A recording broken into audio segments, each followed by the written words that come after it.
Hello guys, আজকে আমি এসেছি সেই প্রমোদনগর ওর জমিদার বাড়িতে।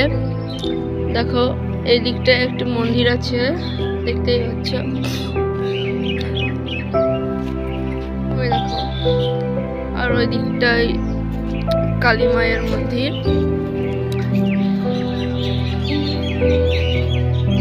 চলো তোমাদেরকে দেখাচ্ছি,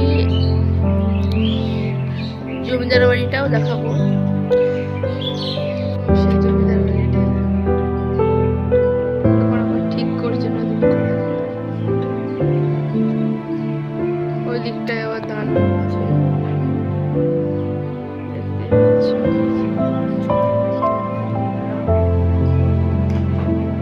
এদিকটায় সেই বড় দেখতে পাচ্ছ,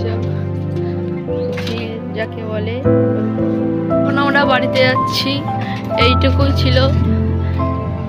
আবার নেক্সট ভিডিওতে দেখা হবে বন্ধুরা।